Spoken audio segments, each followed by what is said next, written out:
નમસ્કાર, આપ નિહાળી રહ્યા છો અડીખમ ગુજરાત. આપની સાથે હું છું રાકેશ પંડ્યા. મહીસાગર જિલ્લાના ખાનપુર તાલુકાના મૈયાપુર ગ્રુપ ગ્રામ પંચાયત ખાતે ગુજરાત ગ્રામીણ બેંક મુડાવડીક દ્વારા એક ખેડૂત શિબિરનું આયોજન કરવામાં આવ્યું હતું. આ શિબિરમાં બેંકના મેનેજર સંતોષકુમાર મીણાએ ખેડૂતોને સરકારની વિવિધ યોજનાઓ વિશે વિસ્તૃત માહિતી આપી હતી. આ કાર્યક્રમમાં ભારતીય કિસાન સંઘ ખાનપુરના પ્રમુખ પીડી Patel, Jai Parivartan India company organic खेतीना मनोज मेहरा, प्राकृतिक खेती निष्णात सोमाभाई पटेल, मैयापुर ग्रुप ग्राम पंचायतना सरपंच दीपकभाई पंड्या, डेप्यूटी सरपंच, खेडूत मित्रों और ग्रामजनों उपस्थित रहा था.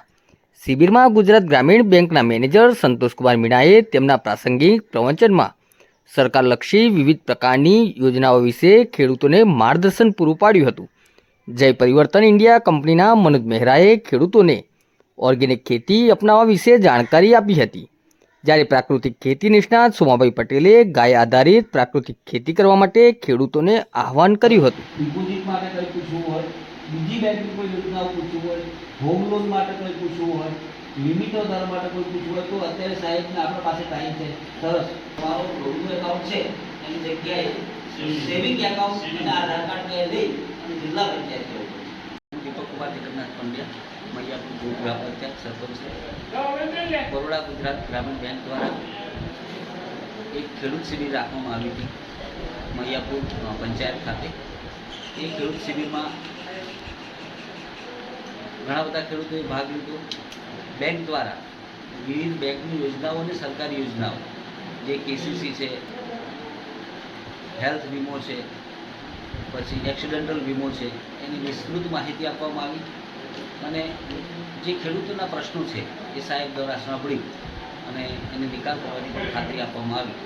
અને મીટિંગમાં બધા જ ગામના ખેડૂતો ઉપસ્થિત રહ્યા. મૈયાપુર ગ્રામ પંચાયતના સભાગૃહની અંદર મુડાવડી ગ્રામીણ બેંક દ્વારા ખેડૂત શિબિરનું એક આયોજન કરવામાં આવ્યું. આ મીટિંગની અંદર બેંક મેનેજર સાહેબ પણ ઉપસ્થિત હતા અને બેંક મેનેજર સાહેબે ખેડૂતોને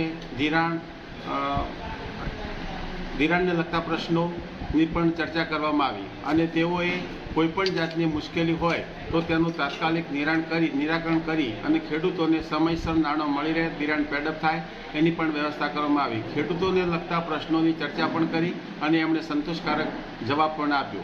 કોઈપણ જાતની ક્ષતિ હશે એ પણ સુધારી અને ભવિષ્યના દિવસોની અંદર આ વિસ્તારના ખેડૂતોને વધારેમાં વધારે બેંક તરફથી લાભ થાય અને ખેડૂતો બેંક તરફ વળે એવી એમના તરફથી અપેક્ષા રાખવામાં આવી.